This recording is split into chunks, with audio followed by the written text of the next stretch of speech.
ದಕ್ಷಿಣ ಕನ್ನಡ ಧರ್ಮಸ್ಥಳ ಗ್ರಾಮದಲ್ಲಿ ನಿಗೂಢ ಸಾವುಗಳಾಗಿವೆ ಎಂಬ ಆರೋಪ ದೊಡ್ಡ ಮಟ್ಟದಲ್ಲಿ ಈ ಹಿಂದಿನಿಂದಲೂ ಕೇಳಿ ಬರುತ್ತಿದ್ದು, ಸೌಜನ್ಯ ಅತ್ಯಾಚಾರ ಹಾಗೂ ಸಾವಿನ ಪ್ರಕರಣದ ಕುರಿತ ಚರ್ಚೆಗಳು ಹೆಚ್ಚಾದ ಬಳಿಕ ಇದು ಇನ್ನಷ್ಟು ದೊಡ್ಡದಾಯಿತು.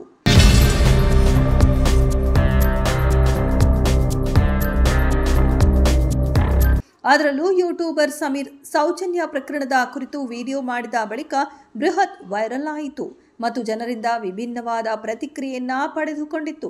ಸಮೀರ್ ವಿಡಿಯೋ ಪ್ರಕರಣದ ಕುರಿತು ಜನರಿಗಿದ್ದ ಅಭಿಪ್ರಾಯವನ್ನೇ ಬದಲಿಸಿಬಿಟ್ಟಿತ್ತು. ಹೀಗೆ ಭಾರೀ ವಿವಾದ ಹುಟ್ಟುಹಾಕಿರುವ ಧರ್ಮಸ್ಥಳ ಹತ್ಯೆಗಳ ಕುರಿತಂತೆ ಇದೀಗ ವಕೀಲರ ಪತ್ರವೊಂದು ಸಾಮಾಜಿಕ ಜಾಲತಾಣದಲ್ಲಿ ವೈರಲ್ ಆಗಿದ್ದು, ಈ ಪತ್ರದಲ್ಲಿ ವ್ಯಕ್ತಿಯೊಬ್ಬ ಧರ್ಮಸ್ಥಳದಲ್ಲಿ ನಡೆದ ಅತ್ಯಾಚಾರ, ಕೊಲೆ ಪ್ರಕರಣದಲ್ಲಿ ಹೂತಿಟ್ಟ ಮೃತ ದೇಹಗಳನ್ನು ತೆಗೆದು ಪೊಲೀಸರಿಗೆ ಶರಣಾಗುತ್ತೇನೆ ಎಂದು ಪಾಪ ಪ್ರಜ್ಞೆ ಕಾಡಿದ ಕಾರಣಕ್ಕೆ ಒಪ್ಪಿಕೊಂಡಿದ್ದಾನೆ ಎಂದು ಬರೆಯಲಾಗಿದೆ. ಸದ್ಯ ಈ ಪತ್ರ ಸಾಮಾಜಿಕ ಜಾಲತಾಣದಲ್ಲಿ ಭಾರೀ ವೈರಲ್ ಆಗಿದ್ದು, ಇದೀಗ ಧರ್ಮಸ್ಥಳ ಕೊಲೆಗಳ ಕುರಿತ ಚರ್ಚೆ ಮತ್ತೆ ಮುನ್ನೆಲೆಗೆ ಬಂದಿದೆ. ಈ ಕುರಿತು ವಿಡಿಯೋಗಳನ್ನು ಮಾಡಿದ ಸಮೀರ್ ಸಹ ಈ ಪತ್ರವನ್ನು ಸಾಮಾಜಿಕ ಜಾಲತಾಣದಲ್ಲಿ ಹಂಚಿಕೊಂಡಿದ್ದು, ಸೌಜನ್ಯ ಪ್ರಕರಣದ ಈಗಿನ ಅಪ್ಡೇಟ್ ಎಂದು ಬರೆದುಕೊಂಡಿದ್ದಾರೆ.